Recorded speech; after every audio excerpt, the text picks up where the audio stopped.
I'm Rebecca Hanson, interior designer. I would like to talk to you today about style.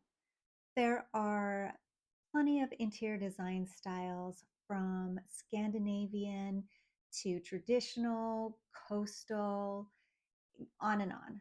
Before meeting with the client, I always send them a questionnaire and it is very thorough. But one of the questions are of style and it lists all of the styles that I mentioned. And when I review their design questionnaire, I take that specific question and then I think about, okay, they have named 3 design styles they like.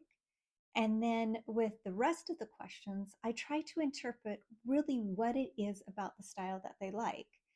It's traditional, they like the heirlooms or the literally the tradition, family tradition, timelessness. If they're thinking of a mid-century, they're thinking of clean lines and wood and earth tones. Before starting any project, it is really essential to come up with at least a style, a plan, the aesthetics. That is why having an interior designer is so essential to make sure that your home tells what you want and what you desire and the story you want your home to tell. Homes are so personal that they should be you, they should be uniquely yours. Nobody is one style. There is a through line with where they traveled, food.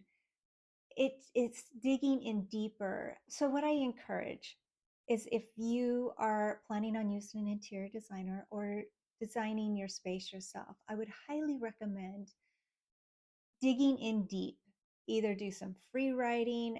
Pinterest is great for the visuals, but if you don't dissect the pictures of like why, how it made you feel, if you could funnel things down, it would make the process so much easier.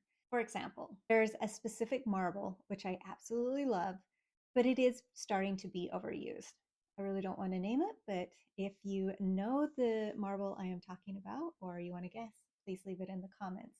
The trick is that no matter what everybody's saying, don't follow trends.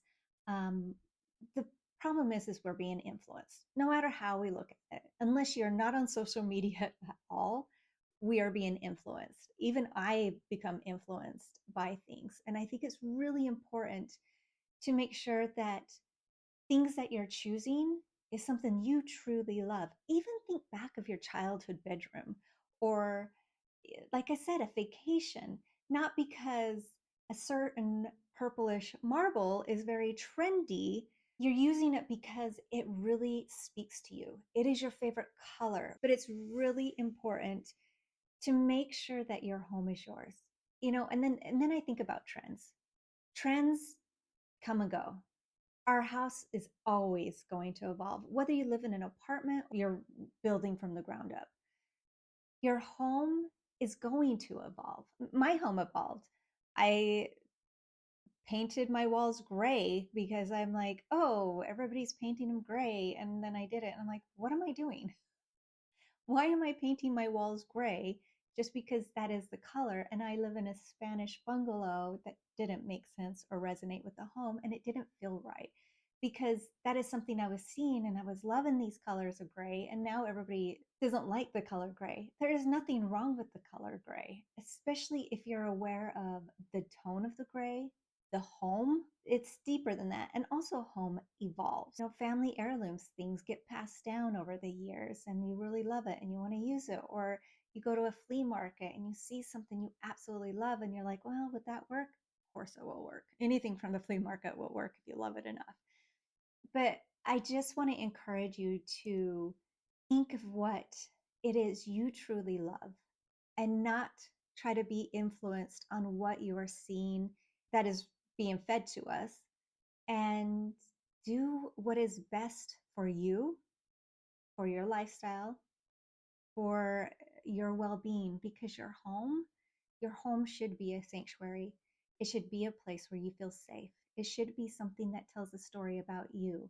But I would encourage to honor the architecture of your home. Just like my home is a Spanish bungalow, You don't want a themed house. You want elements of it. But then I also have mid-century chairs. I also have turn of the century trunk. I have, I don't know if you could see it, but behind me there is a stereo from the 1940s.